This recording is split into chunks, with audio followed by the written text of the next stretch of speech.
Well, hello. This is different again, isn't it? Your boy's back. I'll explain it a lot more towards the end of the video, so stick around if you're fans of the channel, fans of me. Stick around to the end to see why I'm here, sitting in this chair, this beautiful big lounge chair, after the video. But today we are talking about WWE. I'm a pro wrestling fan, I'm a sports entertainment fan. I'm a wrestling fan. If you did not know, if you've lived under a rock and you're a wrestling fan over the last 3 weeks, maybe 4 weeks now, Vincent Kennedy McMahon has retired from the WWE and Triple H has taken his duties. He is the lead creative, he's in charge of the creative side of the WWE now. Triple H is also Vice President of the Talent Relations, taken over from John Laurinaitis. Stephanie McMahon and Nick Khan are also co-CEOs of the WWE now. It's a very new and different landscape that the WWE finds itself in, and we're going to dissect the differences between Vince McMahon's WWE and Triple H's WWE. Now, obviously, before we get into this, respect for Vince McMahon is needed. He has created what we have loved for so many years. He didn't create wrestling, but he certainly evolved it and made it as big as it is today. WWE would not be as big as it is now without that man in charge, and you have to respect that. Despite what's going on outside of the ring, enjoy your retirement, Vince, and enjoy your retirement in court, because that is your retirement. Obviously, we've not got lots to judge Triple H's WWE on yet, but from SummerSlam and Raw this past week, I thought I would dissect the little differences, well, big differences, from Vince's vision and what looks like Triple H's vision. Let's get into it. Okay, so a lot of these differences that I'm going to be talking about are probably going to focus on Raw, because I think that's the main big difference that I want to talk about, because I felt, as much as obviously people were expecting a very different looking Raw, or a big return, some debuts maybe, there was definitely a reset button on Raw this week, with a lot of differences that we didn't normally see, and there are a lot of similarities to Triple H's NXT days, and we'll get into that. I'm going to be talking about 5 main topics that I think separates Raw this week to the Raw of the last 7 years. Because let's be honest, since 2017, Raw has been the same show for a long time. Very similar way of looking. So I think we're going to start off with the women's division. Obviously, with the new faction, Bayley's new faction, they seem to be more known as Control. Maybe that's their name. That's what they want. Obviously formed by Bayley, Dakota Kai, and Io Sky, now known, formerly known as Io Shirai, of course. 3 women who are some of the best women's wrestlers of this generation, I would say. Obviously, not many people will know of Dakota Kai in the main roster, or Io Sky, because they haven't been on there before. But they are very promising, and they, to me, are future women's champions. So that faction is obviously very unique. Now, obviously, Raw started with a Becky Lynch promo. Also, another talking point that I will talk about probably towards the end of the video, or maybe towards when I'm dissecting this Raw a little bit as well. Becky Lynch came out with a promo, basically saying that, you know, she has changed her ways. She doesn't like the way she was. She's going back, sort of going back to being the man again, in a way, and becoming less goofy, less fancy clothes, and more, you know, more respect being given. A lot of respect given to Bianca Belair, of course. She then came out with another promo. Obviously, that all came out. Becky Lynch got attacked by the new faction, and that is probably the biggest women's story going on right now. and obviously I'm looking forward to seeing what the new faction does. Obviously, towards the show, you saw Alexa Bliss and Asuka. I was looking forward to seeing that match. Obviously, that didn't go long. They obviously just wanted to quickly get this new faction to sort of see what you were getting. Maybe a bit like a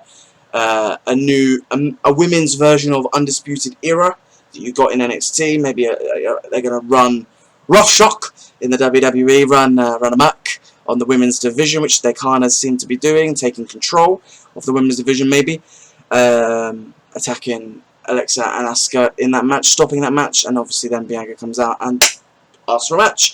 Sky replies, and they have a very good match, which ends in a massive brawl. So the women's division has gone up another level on Raw, obviously, by adding these, two new wrestlers, but obviously this new faction. You've got 3 new big challengers for eventually probably challenge Bianca Belair for the title. But with the rumours circulating that Naomi and Sasha Banks will be coming back, there are maybe certain ways to bring back the women's tag team titles and having them be defended again when you have teams, obviously with this new faction, who I would say the team would be Io Sky and Dakota Kai. They sort of go together anyway, and Bayley would be the challenger for Bianca Belair anyway. That could be a good way of reuniting the tag division, because the women's tag division is a bit shit, to be honest. But adding these 2 new wrestlers into that will help massively, and that's what I saw. There was a lot more focal point on the women's wrestling this week on Raw. A lot more focus on the women's division. The 6 wrestlers that were on Raw. Can you see a weakness or a weak link in that? I can't. You've got Alexa Bliss, Asuka, Bianca Belair, Bayley, Dakota Kai. There's actually 7, and Io Sky. There is 6. I'm a knob. You got them. 6 of the best that Raw can offer right now. Plus, you've got the likes of Doudrop, which I know someone's going to laugh at me saying, but she's also very good. You've got other people in there as well. You've also got people that could potentially come from NXT, and obviously you've got Sasha Banks and Naomi potentially going back, but I think they'll be on SmackDown, which is one of the reasons why they probably weren't on Raw, because I think that's where they're heading. Because SmackDown needs a bit of a sting now with these 2. You've got Liv, Ronda, Sonya, Shayna, because I think Triple H probably still quite likes Shayna, so you might see a bit more of her. Okay, so that's the women's division. That is a big difference. I feel like Vince always respected women's wrestling, but didn't always give it the best. You saw, especially over recent months, you saw a lot of 3-minute matches between same people. Zelina Vega and Carmella always seem to have matches. Obviously, I've not got nothing against them, but seeing them face each other and facing the other people, like Bianca Belair facing them all the time, is a bit boring, and you get fed up of it, which is why a lot of people wanted fresh matchups. But something else that I noticed on Raw was there actually was only 4 main stories that continue throughout the whole night. So you have the women's side, you have all the Bayley's faction and everything that goes around that. You also have Montez Ford versus Seth. Then you have the US title side, and you also have then the tag side. They are 4 main stories that were the only stories on the show, but they all had meaning behind it, and they all had a reason, and that made it a good show, because it was continuity throughout the whole show. Obviously with the US title, you have 2 triple threat matches to determine a number 1 contenders match, which also happened on the same night. Amazing video package for the US title, which I thought was so good, voiced by JBL, of course, and it made the US title feel big again, and I think that's what you need, because with Roman being away, you haven't got a main title.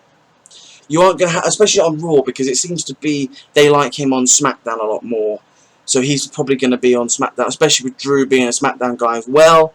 You'll probably expect them to be on SmackDown quite a bit more than on Raw anyway. So they need another title to be boosted so they can have a main event mid-card division in a way. And I think that was so well done here. The two triple threat matches were so good, so entertaining. You got to see the likes of Chad Gable and Mustafa Ali being showcased a bit more. Obviously, Chad Gable has had a bit more of a rise over the last year, but I would say a lot more of the comedy and tag side. You saw a very, very good singles wrestler in there, and he is a really good wrestler. I'm always surprised that Chad Gable has never had more, but then you realise that Vince was in charge, and Vince has always had a bit of a weird thing with short people in WWE, hasn't he? You think you'd probably say the what's the word? The only I can't think of the word. Exception. The exception to that is probably Daniel Bryan and Rey Mysterio. There's only a handful of names you could say that are short that Vince wanted as main champions. Chad Gable is a fantastic wrestler, so is Mustafa Ali, and you saw that with a fantastic finish with Mustafa Ali, frog splash, not doing that, 450 splash onto the Miz, then got pushed up into a Styles Clash, which was phenomenal, pardon the bun, which then obviously made Ciampa winning the other triple threat. So you had AJ winning that, and you had them going on at it, and obviously Ciampa winning them and going to face Bobby for the US title next week, which also makes Raw interesting for next week. Intriguing.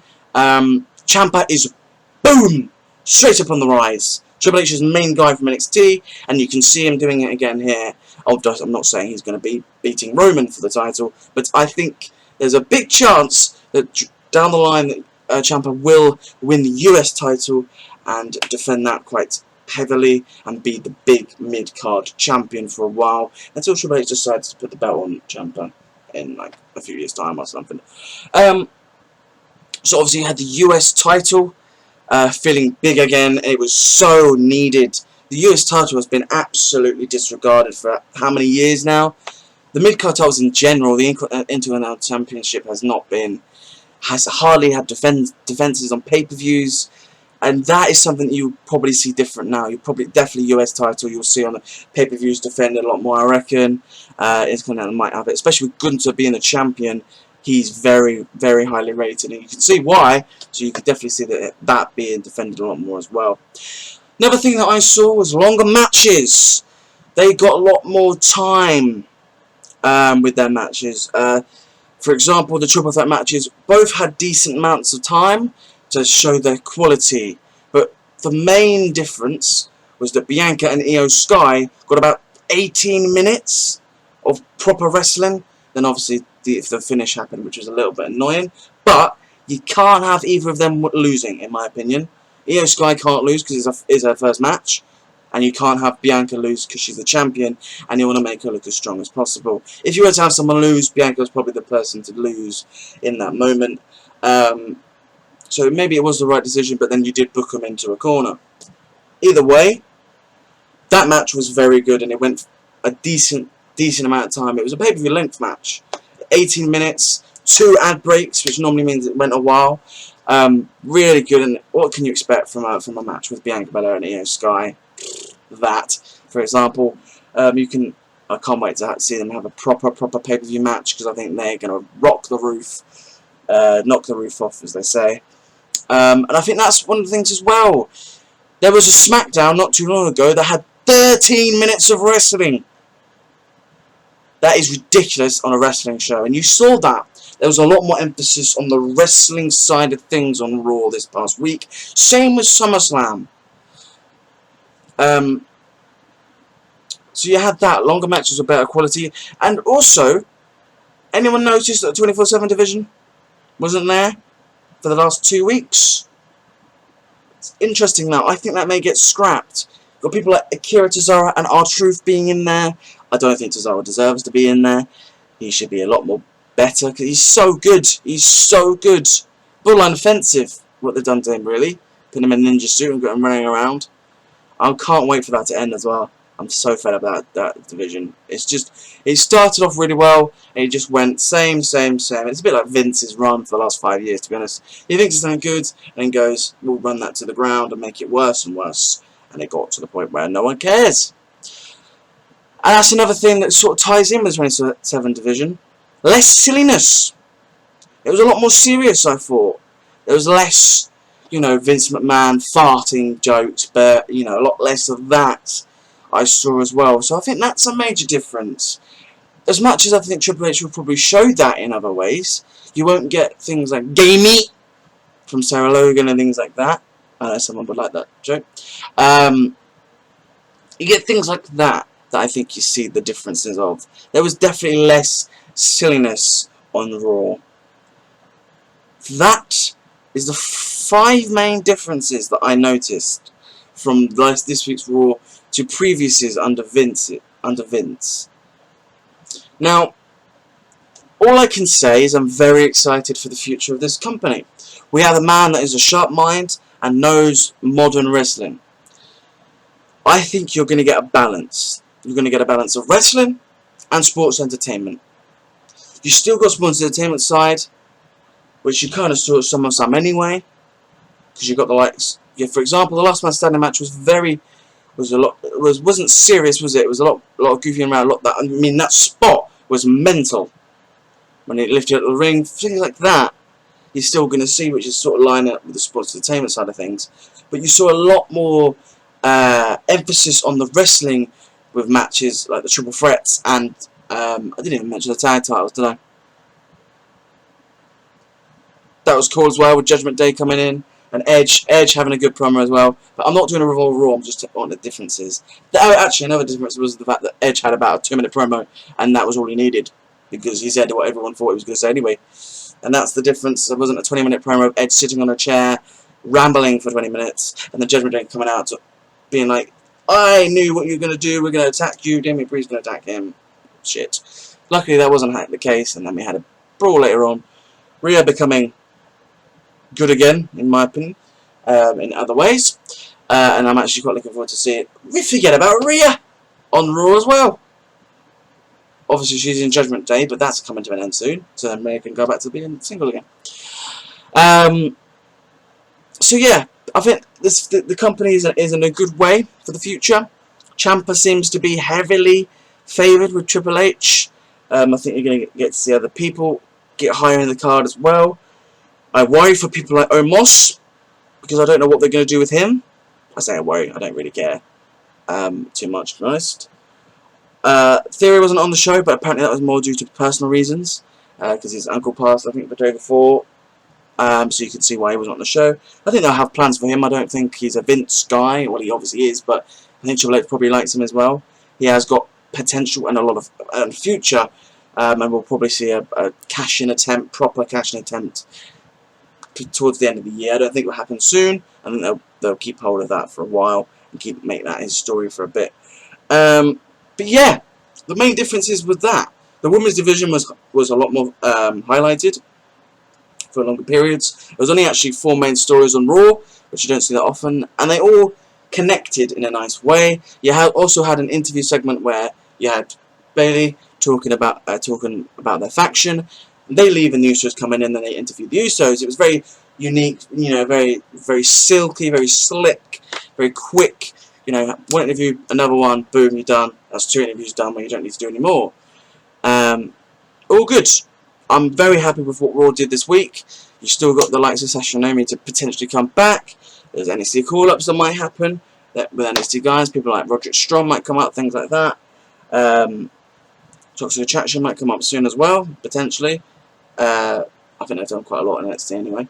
So yeah, a very exciting time for the WWE, and I actually do think AEW should be a little bit concerned, because there is a lot more. With this, there are definitely wrestlers that are going to see that and go, I can do that, I can wrestle there, because I can be good there, and not have to worry about Vince going, you're too small, you're too indie, I don't want you in my company, bye. You're not really going to get that. Also, you don't have to worry about NXT call-ups being pushed to the side and being released, because it's Triple H in charge. And there you have it. I'm back on YouTube, as you've seen, which is intriguing. However, this is not like I'm going to be back every week, every month, blah, blah, blah. I'm going to be uploading what I want to upload, wrestling content, because that is what I'm into, and that is something I'm quite passionate about talking about. Like I said, if there's a topic that comes up in wrestling that I want to talk about, I shall do it. I may review Raws at times, pay-per-views at times, but it's not going to be a set day, a set date, a set week, because that is what ruined the YouTube for me, was making like schedules to be like every week. So if there's something that I want to talk about in the world of wrestling, in the world of professional wrestling, I shall do that. I hope you enjoyed that. I hope you enjoyed this video. Very different, and I'm looking forward to seeing what Triple H does next. Also, I recommend looking at Logan Paul's Impulsive podcast with Triple H, because he was very, very good, and he was very high on storytelling in wrestling, which is very positive to hear. I hope you enjoyed it. I certainly have. Please like the video, subscribe for more, and I shall see you soon. And I'm back. And bye bye bye.